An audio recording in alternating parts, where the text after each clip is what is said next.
Welcome to Sisters in Sobriety. Today, we are thrilled to have Yvonne Tchrakian, corporate lawyer turned entrepreneur, manifestation teacher, and founder of Pause.Penny, and the host of the Manifest Movement podcast. Yvonne's work translates spiritual principles into practical, accessible approaches to manifestation. Her work has resonated deeply with people who want to change but feel blocked, stuck, or like they've tried everything. So, we'll talk today about how manifestation can be used as part of your daily toolkit and a way to stay intentional, aligned, and responsible for your own healing. Welcome, Yvonne. Thank you. Thank you. Thank you. I say happy manifestmas. Oh, I love that. Happy Manifestmas to you too.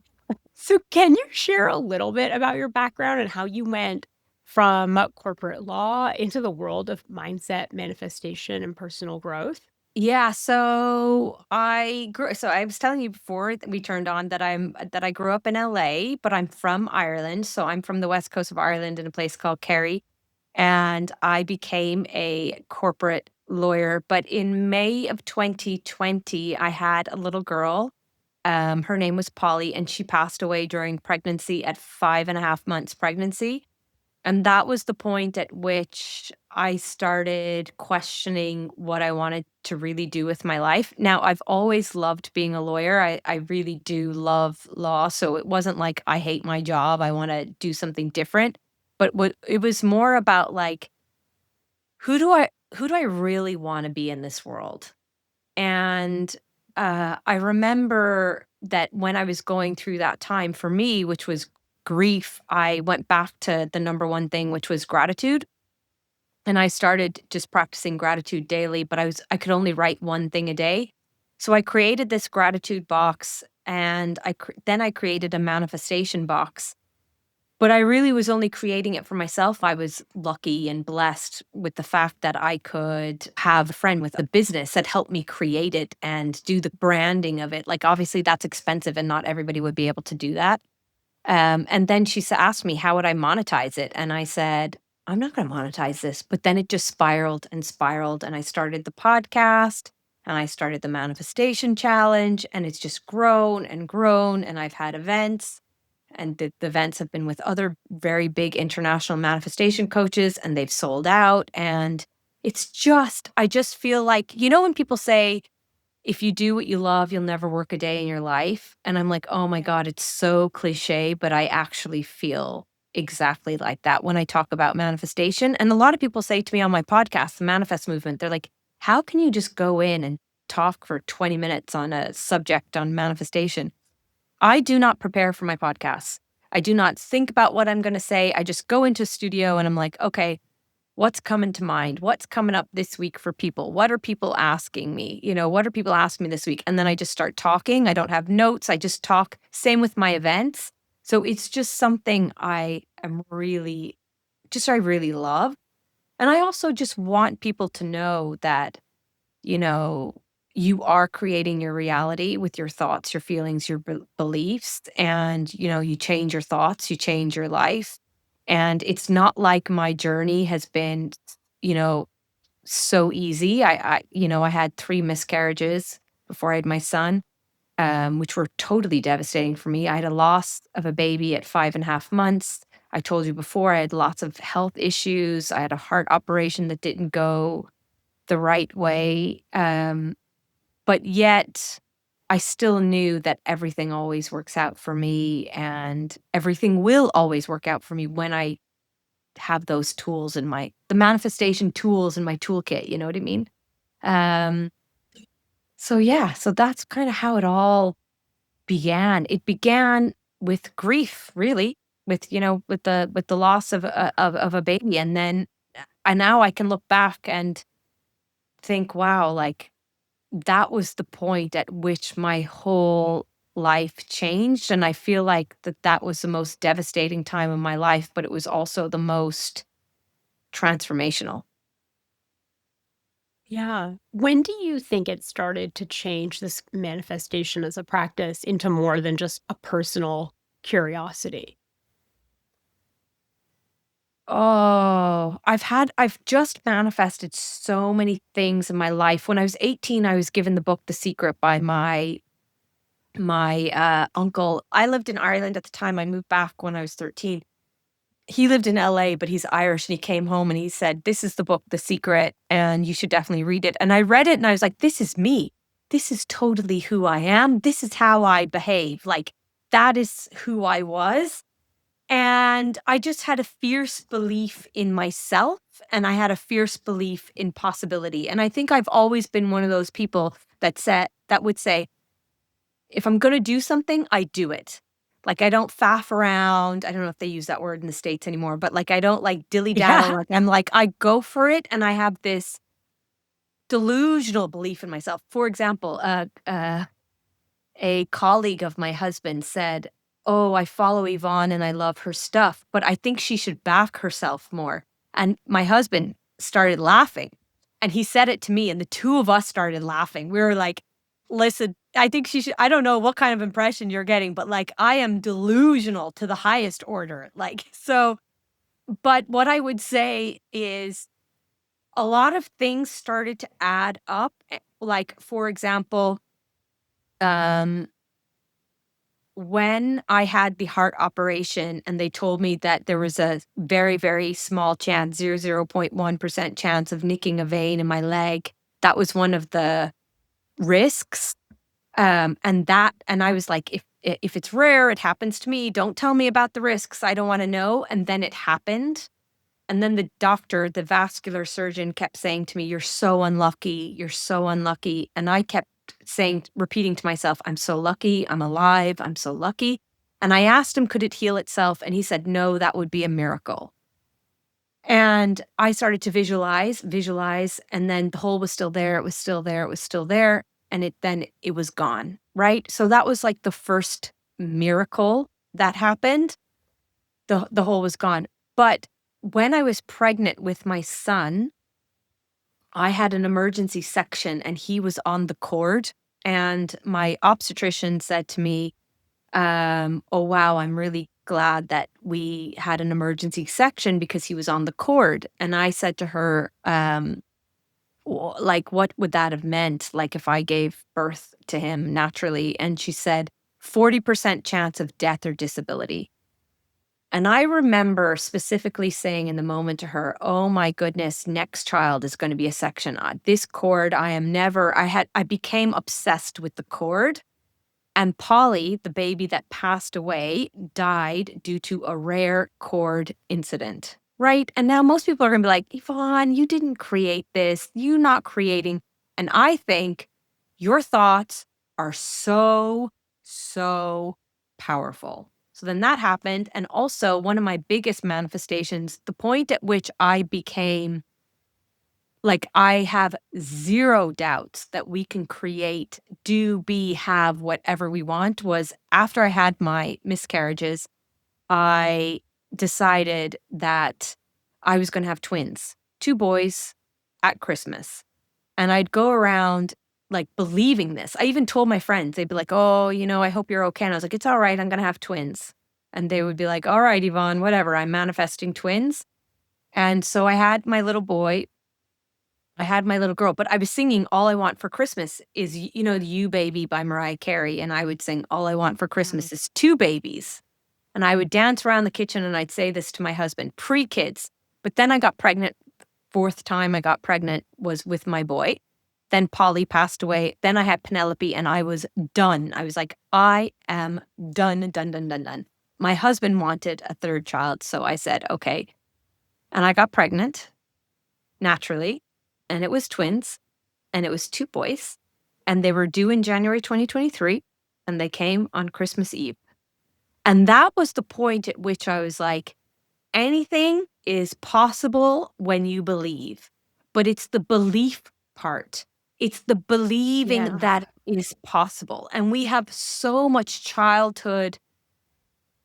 We have trauma, we have what teachers would have said to us, we have what society says, we have all these little bits and pieces that go into our head that make us not believe that it's possible for us. Now, I talk about manifestation with a little dose of reality, right? So let me give you an example. You want to manifest a house in Beverly Hills, but you can't even afford your rent in your apartment. You're not going to Yeah. start manifesting the house in Beverly Hills. It can be a long-term thing, but you have to have these stepping stones to get there. You know, like Oh. I always say, start with little steps till you get to the big, and do things in 6 to 12 months time frame. Because if something's like 5 years out, I'm not saying you can't have the house in Beverly Hills. You can have the house in Beverly Hills, but if you can't afford to pay your rent, how are you going to believe that you are sitting in a house in Beverly Hills? Maybe you might believe, Yeah. well, I can pay my rent. Oh, now I can pay my rent. Now I can get a mortgage. Because it's all about the belief, and you have to create that belief that it's possible. But you're not going to create this belief if it's totally unrealistic to you. Like a lot of people say to me, well, why don't you manifest winning the lottery? I'm like, well, I possibly could, Mhm. but statistically, I know that it's unlikely. So, and secondly, why do I that's just not something that, like, one of my steps in manifestation is why? Why do you want it? Yeah, it's great to have a lot of money, but like, I'm happy to earn my money. I'm happy to put my to do what I love and get compensated for it. I don't need to just land it for me personally, you know? Like if I won the lotto, I'd still do this. So the point at which I And had twins on Christmas Eve, because they were due in January of 2023, that was the point that I was like, "Okay, anything is possible." And I mean anything. But there's so many little bits to manifestation, like, there's the believing it's possible, there's the surrender, there's taking action, there's a lot of little bits and pieces. There's taking responsibility for yourself, you know?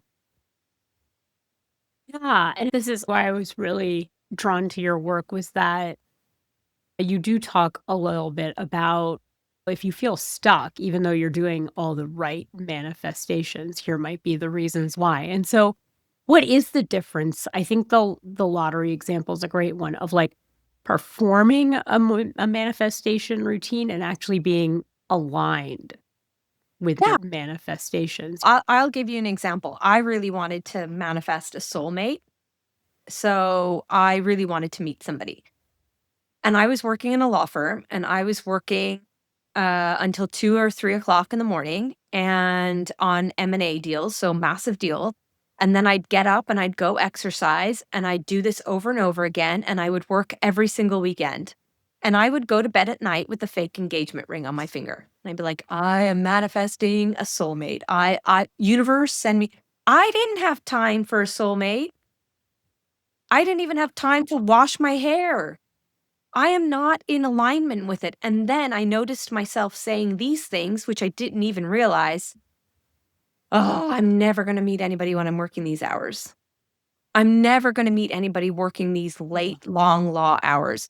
I was telling myself I was not going to meet somebody, yet I was still wearing the fake engagement ring at night. So we might be manifesting something, but our actions are not aligned with it. I'll give you another example.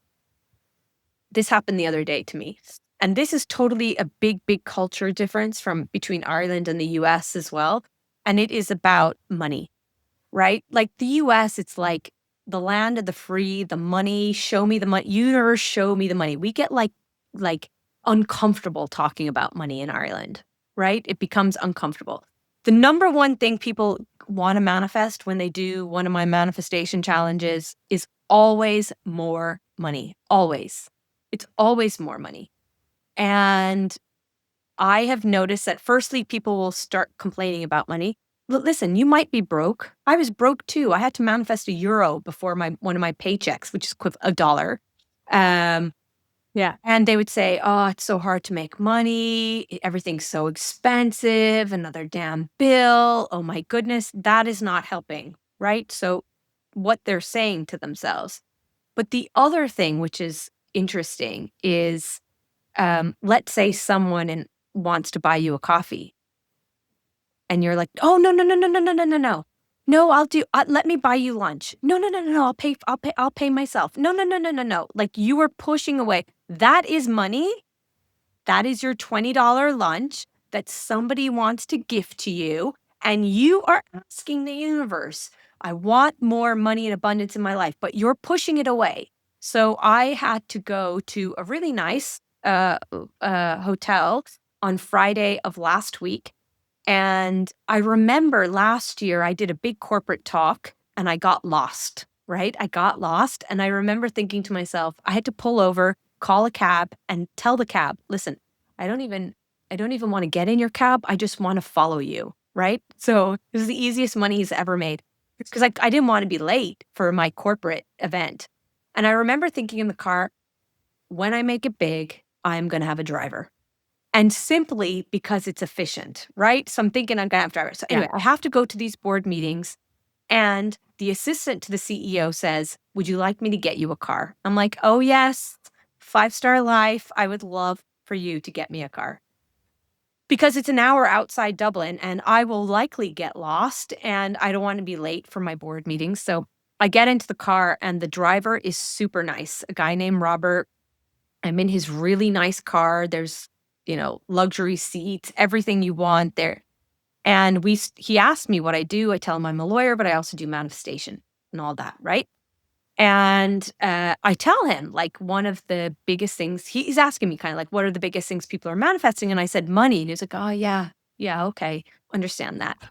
And so we're chatting about this and money and all of that. And at the very end of the car ride, I'm thinking in my head, I am so abundant because the company is paying for the car for me and I don't have to pay for the car. But even it's also great for me because I don't have to pay for it and get reimbursed. So I am like thinking in my head, I am abundant. This is great. I get a driver. So I say to him, can I give you a tip is there a way I can give you a tip? Because I'm not paying for the car, the company is. And you know what he says? Oh, no, no, no, no, no, no. You don't need to do that. This is extremely Irish, okay? Tipping we don't have a massive tipping culture in Ireland. We would definitely tip in restaurants. We wouldn't tip typically if you were getting a drink at the bar, like if someone was going to get a drink, a cocktail or something, we don't typically tip. People sometimes tip in beauticians and hair salons. I always do. That's just kind of the way it is. What I've noticed is beauticians, hairstylists, taxi drivers, I say to them, can I give you a tip? No, no, no, no, you don't need to do that. So you've asked the universe, God, angels, your higher self, whatever you want to call it, whatever works for you. I just call it the universe because I like to keep it inclusive of everyone, but it's whatever people feel. You're asking for more money in your life. And yet someone's trying to give you a tip and you're saying, no, no, no, you don't have to do that. Yeah. We want to manifest certain things in our life, but actually our thoughts and our actions are not in alignment with them. And I see it all the time. I even see it when people private message me. They're like, I really want to have a baby, but I'm so old and it's so hard and it's such a big challenge and I've been trying. And I'm like, I can already see what kind of vibrational frequency you're on from your message. And what you put out, you're getting back, and what your vibrational frequency, like there's a lot of science to it all. I'm not a scientist, but we need to be aligned. Our actions need to be aligned with what we actually want as opposed to what we don't want. Can you explain then how that connects to the idea of manifesting who you are, not just what you want?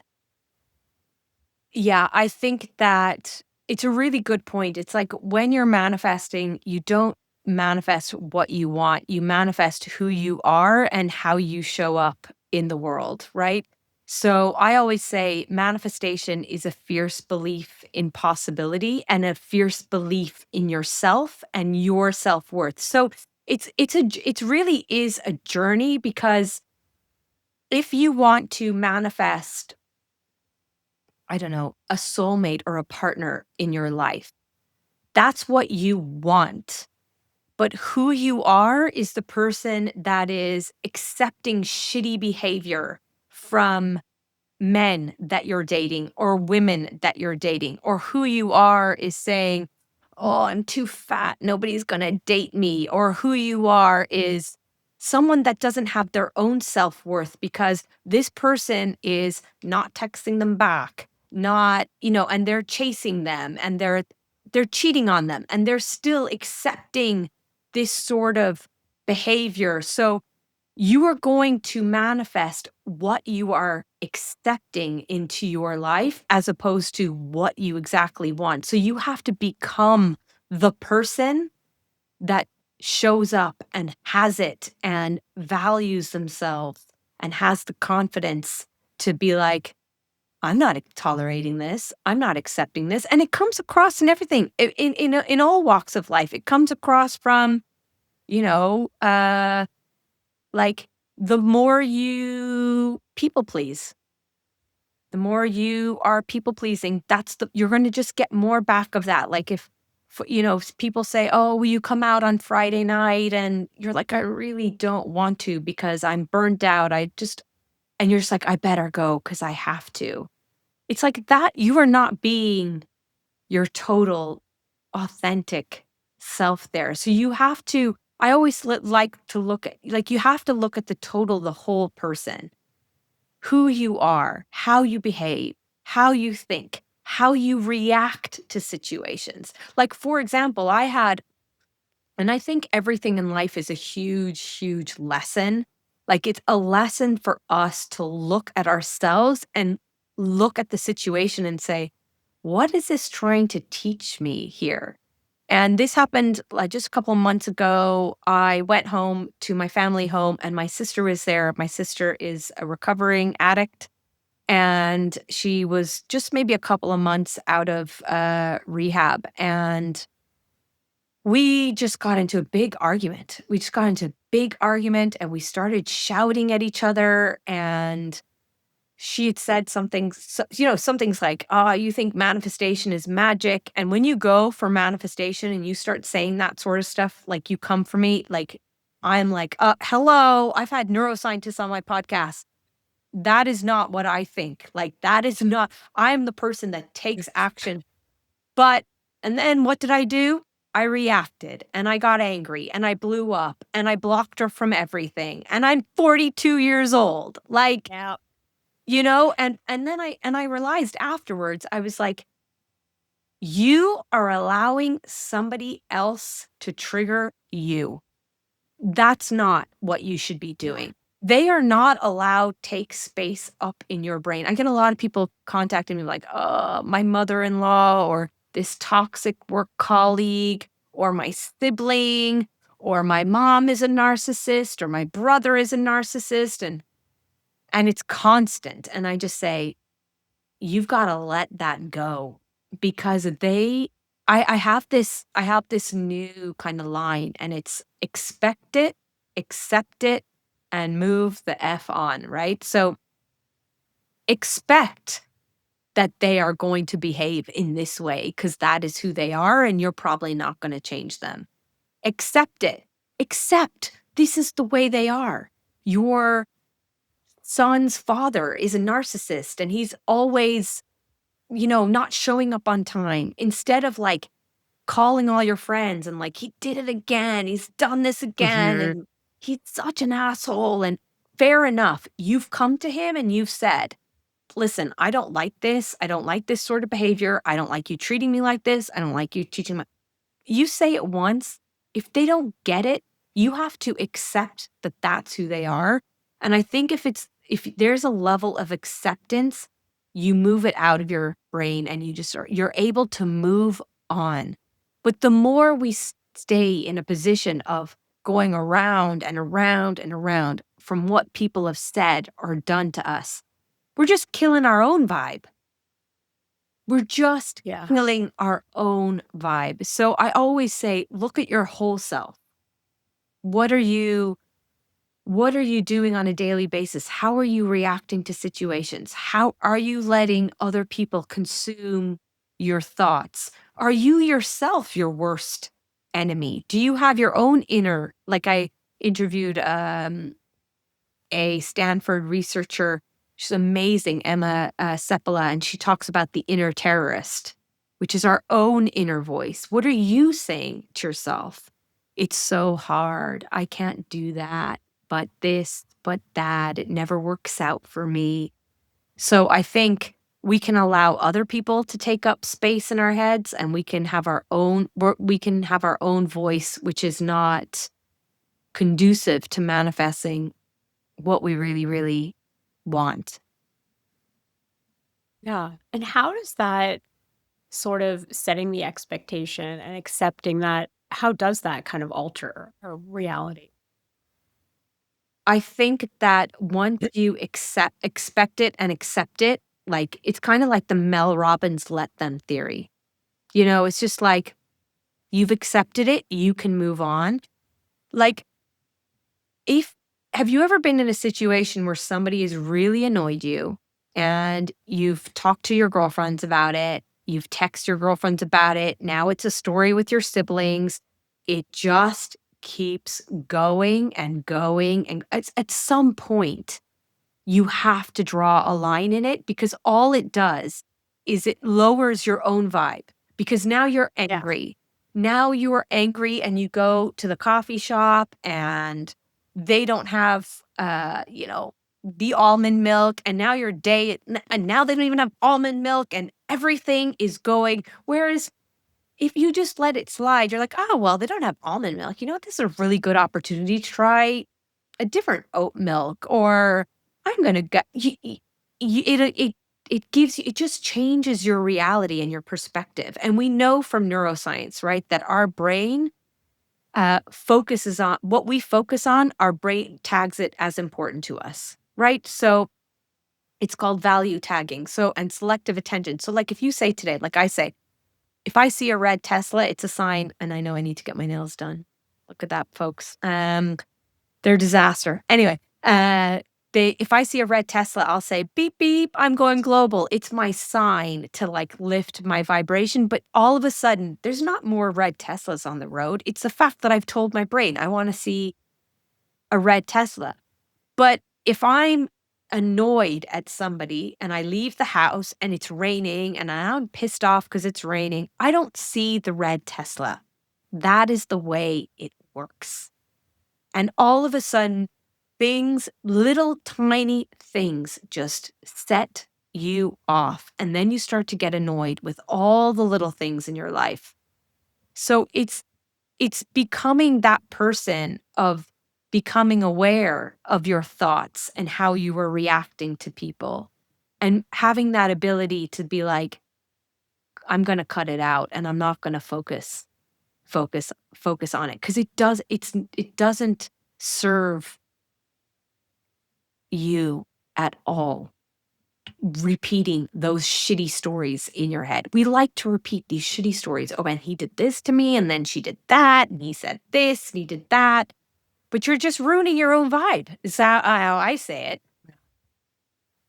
And how do you help someone identify whether their desire is coming from alignment or is it coming from like fear or scarcity or pressure? And I didn't realize I was doing this at one point in my own life with the scarcity. And so someone explained to me, when you come from a place of lack versus a place of abundance. And so can you explain that a little bit Yeah, for and us about? when I it's a really, really good question. When I was manifesting the twins, it was initially totally out of fear. If I have twins, I have Yeah. 2, and then that's it. My this chapter is over, and I am done, and I was going to Yeah. bed at night, and I was visualizing, and I was holding on to it, and this has to happen. It Yeah. didn't happen for 6, 7 years. Why? Yeah. Because I was manifesting out of fear, and it can happen a lot in the business space as well. Like, I'll give you an example. You create a digital course and you've got an and you've like for me, for example, I have a 21-day manifestation challenge. and I get 3 Zoom calls and people get a product. But then all of a sudden you want more and more people. So you're like, "Oh, now I'm gonna add in this speaker, and now I'm gonna add in that, and I'm because I need to get more sales. I need to get more sales." So you know that when you're acting out of fear, it's always very rushed. It's very chaotic in your head. You're not relaxed about it. You're checking your phone, you're checking your emails, you're checking your bank statement. It's like whatever it is in your life, it's very, very chaotic.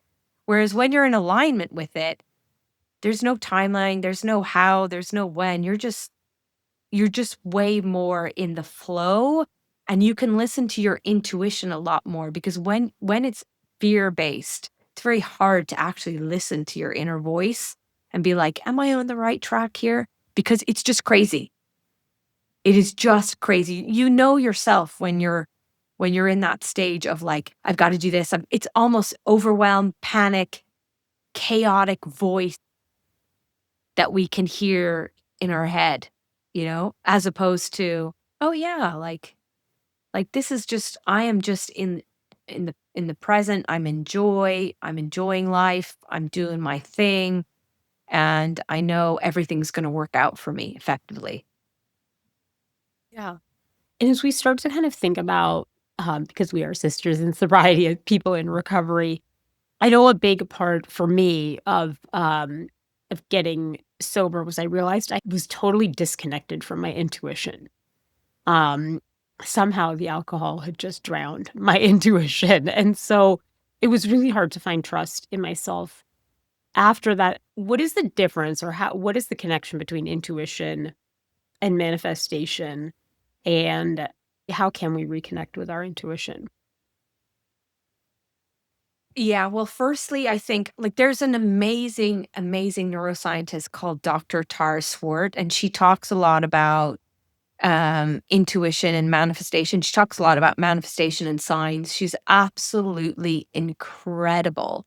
And I don't really know the science behind intuition, but all I know is that whenever you get that feeling of a deep knowing, you just know something's going to happen. You feel it, you know it, right? But your intuition cannot come to the fore when you are in a state of like anxiety or drug induced or alcohol induced. And I'll give an example. When I was pregnant with Penelope, who's my second girl, I had had the loss of Polly just before that. So I was deep in anxiety, and I've never had anxiety before in my life.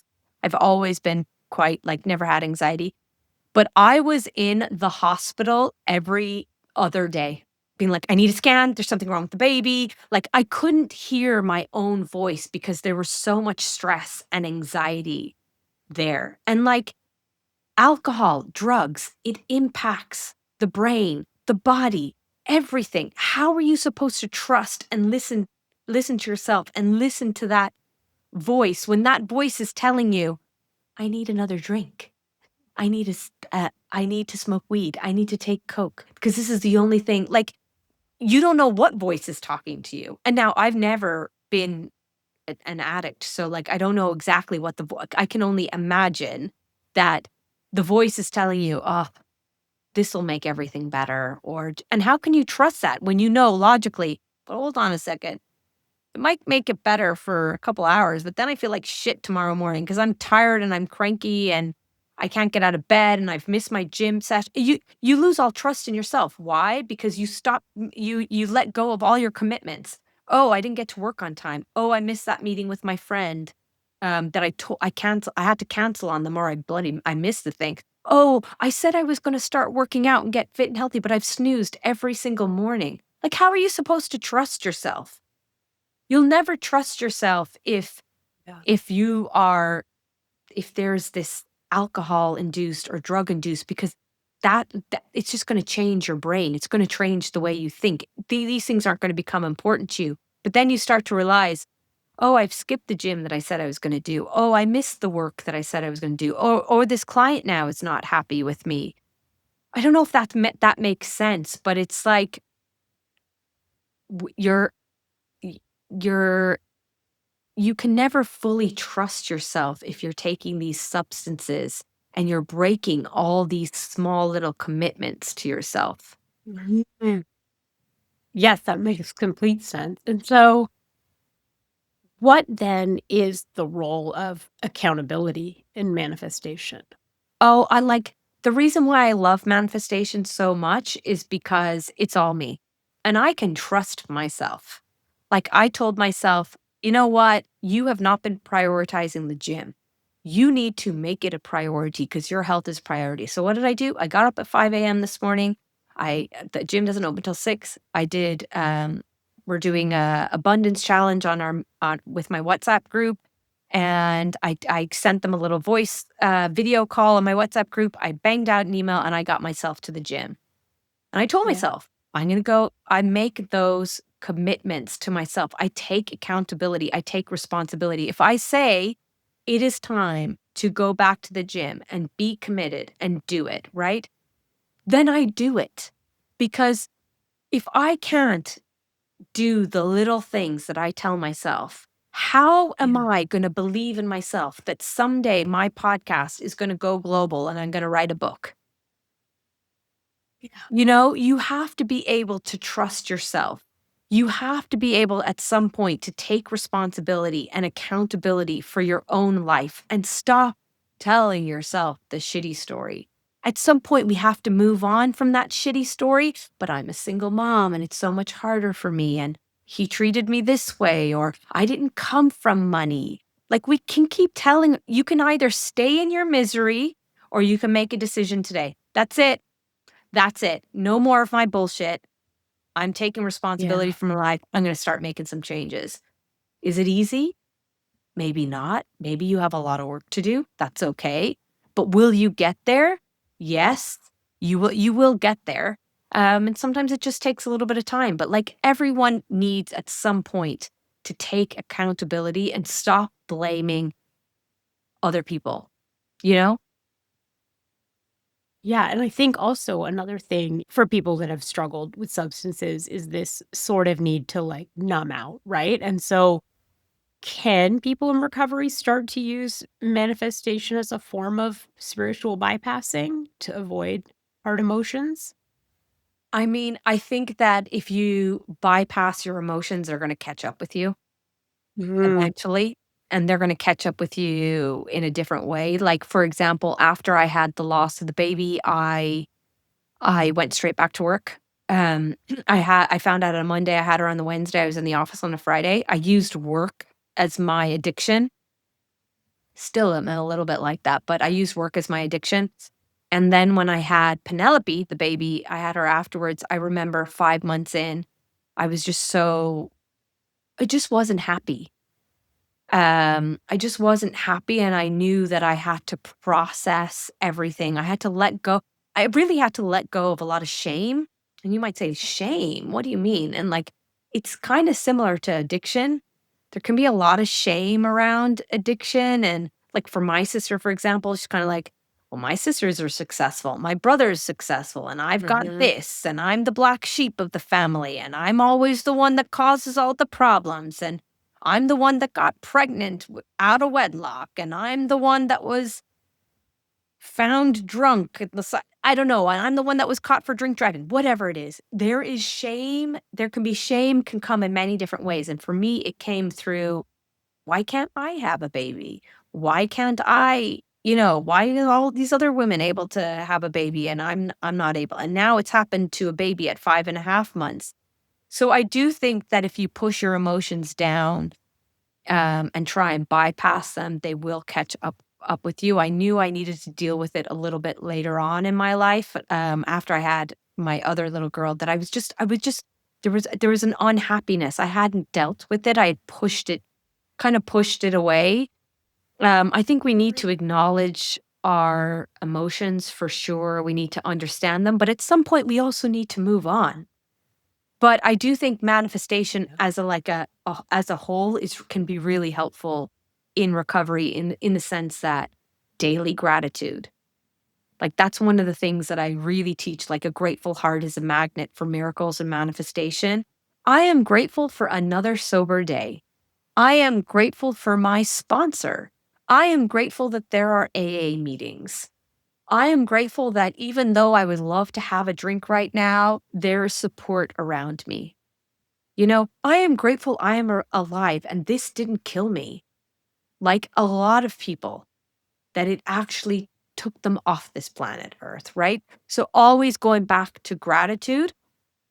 Affirmations is another huge one. You just have to keep repeating and repeating and repeat. I believe in myself. I can do this.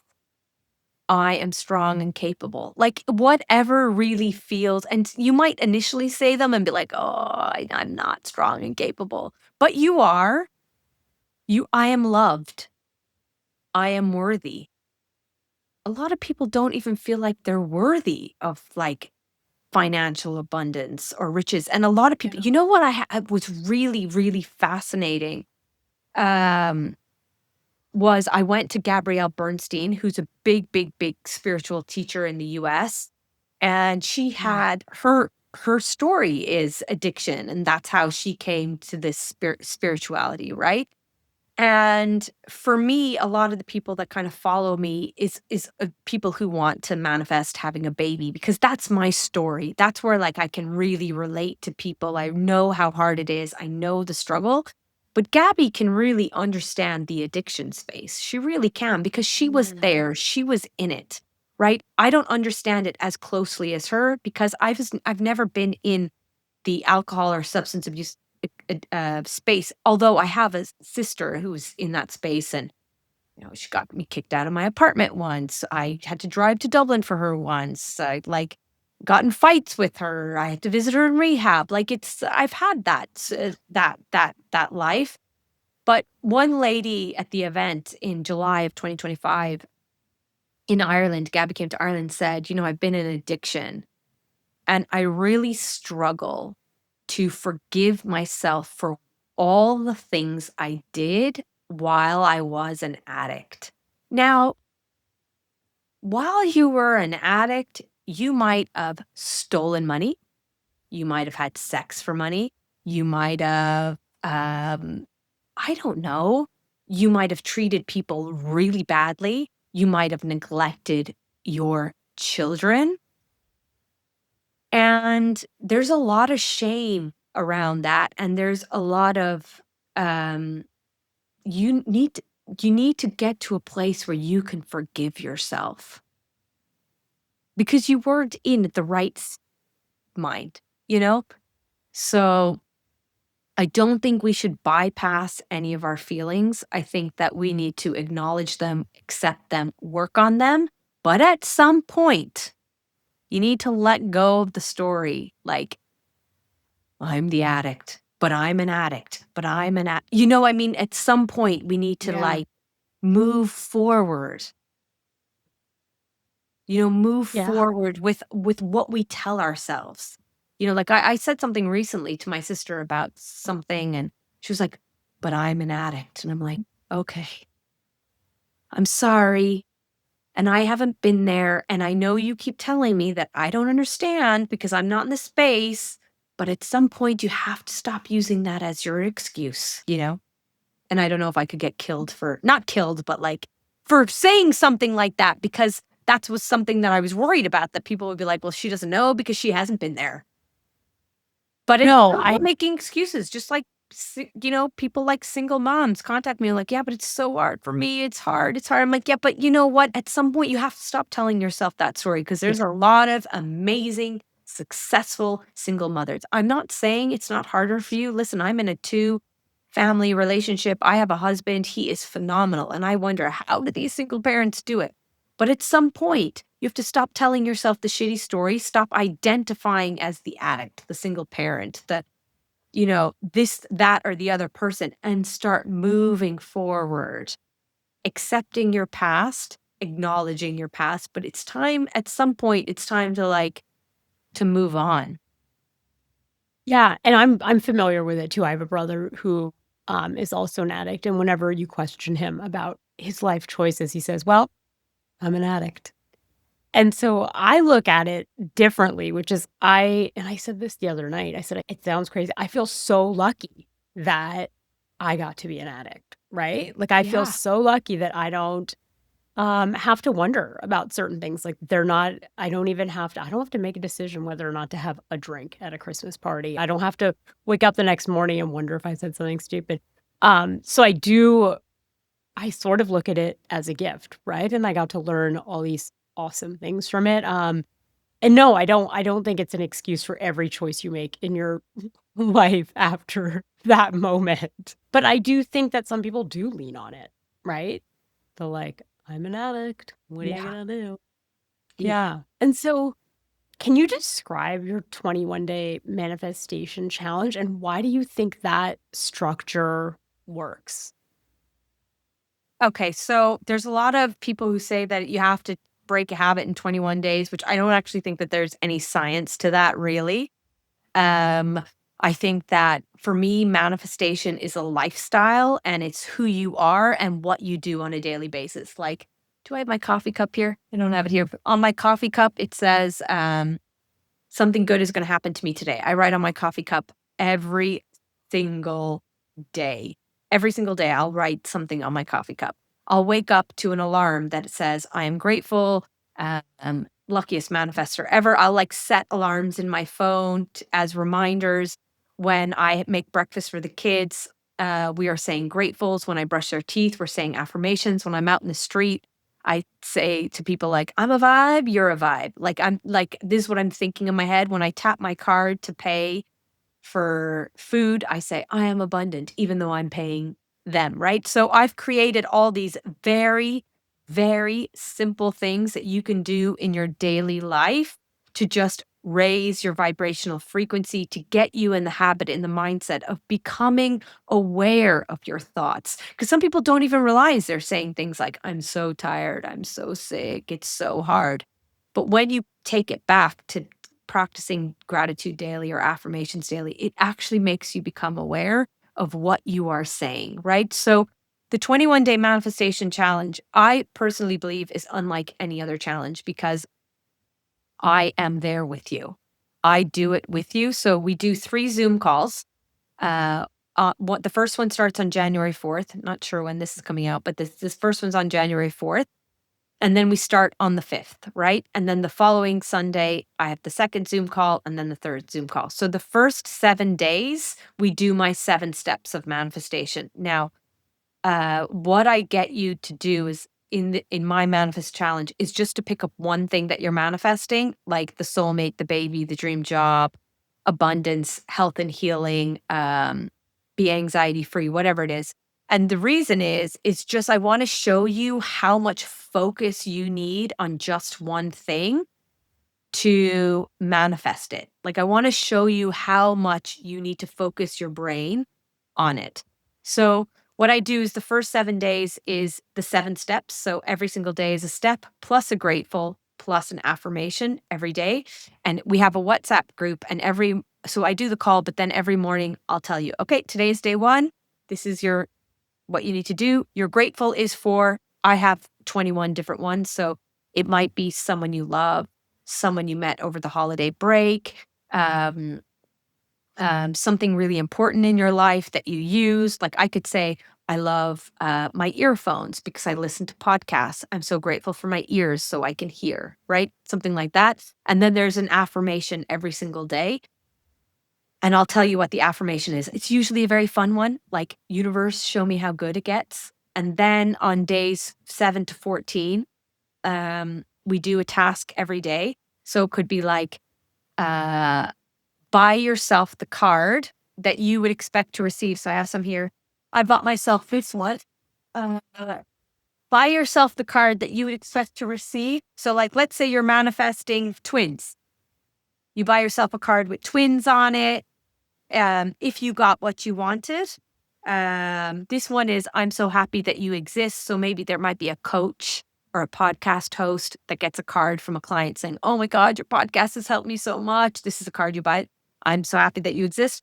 I'm setting up a mighty subscription in February. So that's what I'm manifesting on the challenge. and the bumblebee keeps coming up, which is all about community. So I bought this card. I shouldn't have bought it till the challenge started, but anyway, I picked it up. It's called Queen Bee, the Manifestation Queen. So we do something fun every day then, but it's really simple stuff. Really simple, really easy. It could be a letter to your future self, like this day next year. It could be buy yourself the card. It could be change your password on your computer to whatever you're manifesting. So like global podcast 2026 exclamation mark. So every time you go into your computer, you're putting in that password. So what I do that I think is quite different to a lot of other manifestation coaches is I make it really easy. It fits into your daily lifestyle and I make it fun. I just make it fun. And then what we do then is we add in a meditation at night, but like as you're going to sleep. So you have 21 days of gratefuls, 21 days of affirmations. And at the end of it, you have a stack of 21 gratitudes of people you're grateful for, things you're grateful for. You've 21 different affirmations. You've all these tips to bring into your daily life. And you have a WhatsApp community during it. I've actually already opened up the WhatsApp group, and it is so good. We have it like divided into the things people want. So like baby, soulmate, dream job, dream house, health, fitness. One girl posted in yesterday her engagement ring that she bought, and we're all congratulating her. We're like, oh, congrats on the engagement. Like she didn't get engaged. She hasn't met anybody, but we are like getting her excited as if it could happen for her. So delusional, but fun and things to raise that vibe. And I think one of the reasons why the Manifest Challenge works so well is because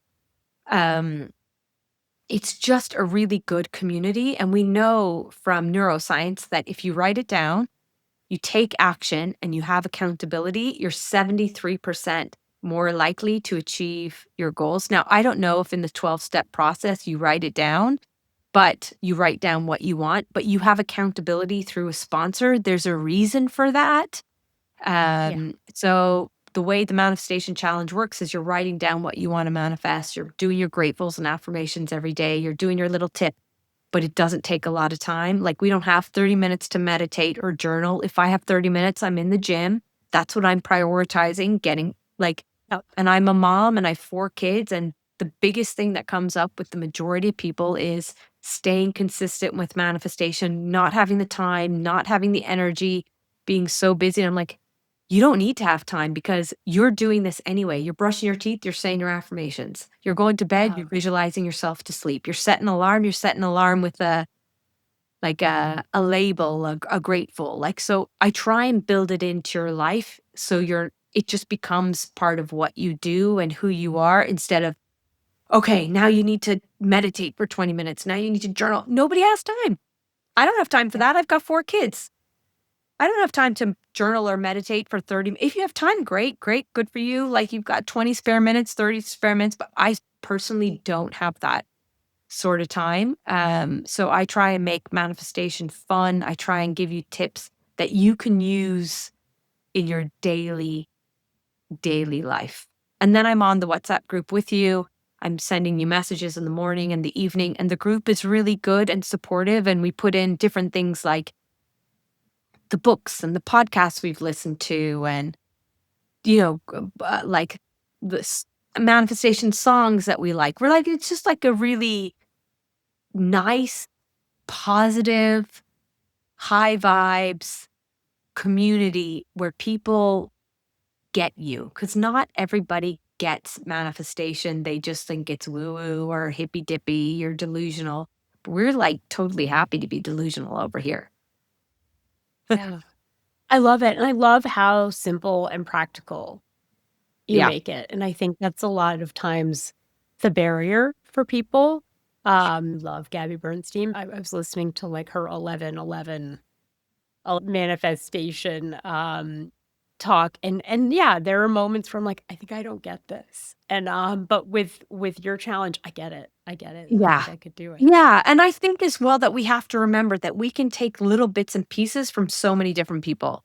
Like I really like Mel Robbins' let them theory. I really like how Gabby So talks about angel numbers. I really like how Yvonne brings you all these tips. Like there's space for everyone, and we might resonate with different people in different ways at different times of our life. And sometimes people are just not ready for me. And that is the truth, because a lot of the feedback that I get on my manifestation challenge is people like my no bullshit approach. Because I'm just yeah, like, listen, you got to take responsibility for yourself. You've got to be consistent. This works. But if you're just going to make an excuse that, oh, but like, I can't do this or I can't do that, I'm like, I'm asking for like 1 minute of your time in the morning. And if you can't give me yeah, that, sometimes say to people, if you can't give me 1 minute, then Jesus can't help you. yeah, You stop making the bullshit excuses. You either want it yeah, or you don't want it. Excuses never manifested anything. The amount of excuses, Sonia, that I told myself, I'm so busy, the gym, I'm not exercising, it's okay, you've got 4 kids. Listen, excuses aren't going to be good when I can't, run after my kids because I'm yeah, too unfit, I'm too tired. Like, you've just got to prioritize it. But yeah, having said that, we are all living busy, fast-paced lives. I don't agree with this. Everybody has the same 24 hours. We don't. Some people have different hours in their life where they have to make a commitment to taking care of a parent, taking care of children, a really busy, stressful job at a certain time of the year. So all we need to do is we need to simplify it for people. Make it simple, make it easy, and make it fun. yeah. Yeah, that's so true. And that's such a great way to end. Thank you, Yvonne, so much. I thinking about joining the 21-day manifestation challenge in January because it sounds great Oh, and I think I would great. get a lot out of it. Yeah, I think people will. I'm telling you, I've got people on this challenge from all over the US, New Zealand, Australia, Canada, UK, so England, Scotland, all over Ireland. So lots and lots of different places. I think the key thing for people is that everything is on an Irish time zone. So New York, kind of East Coast is fine, but you have to remember, okay, Yvonne's going to do her Zoom call at 8 p.m. Irish time. Yeah. That could be, it's a good time for me in New York, but not in California. So you have to say, I have to listen to this in the morning Yeah. for people to stay on track. It's really, really important that you stay on track, because sometimes what happens, like, oh, I'm on day 5, but the group is on day 15, Yeah. you know? So Yeah. people really need to, but it's great fun. And I think if you ask yourself sometimes, like, when was the last time I laughed, I smiled, I had joy? Yeah. I don't think we have Yeah. enough joy in our lives, Oh. you know? Yeah. Yeah. And I think we're all looking for more of that. Yeah. And we're also, this is one of the reasons why a lot of people say to me, Yvonne, you should digitalize your course. Yeah. And I'm like, I can, and maybe I will in the future, just because like there's globally people want to go on the challenge. But the reason why it's so good is because it's not just an app with just me. There's that Yeah. community piece where people are like, someone might say, "Oh my god, business has been so tough, but guess what? I made 10 sales in my business." And we're like, "Yes, get it, girl." Like, Yeah. we are happy for each other in the group. We're spurring each other on. Like, we want everybody to be successful. And I think again, it's that accountability piece. When you have other people doing it at the same time as you, you're more committed. It's like having Yeah. a It's gym something about partner. that. It's like having a gym partner. Yeah. It's that real time connection Yeah. that, yeah. And Yeah. people are And reacting. I think Yeah. that AI is gonna take away lots of different things. It can be good, it can be bad in certain areas, but one thing it's not gonna take away, I think one thing that's gonna come even be more and more and more important are these meetings, these community groups, the AA meetings, all of that stuff. You are not gonna replace Yeah. people and meeting genuine connection with AI. Yeah, I totally agree. We just talked about that with Dr. Jed Brewer the other day, where he was like, yeah, the AI has this like sycophantic nature that can't really replace real human interaction. Yeah. And we need that. It's part of who we are. Connection is Yeah. just so it's so important. So, it was Yeah. so great to get to chat to you. I'm so happy you were here, and we will include all your information in the show notes for everyone else who's Thank you listening, so and much. thank you all for listening to Sisters in Sobriety, and we will see you next week.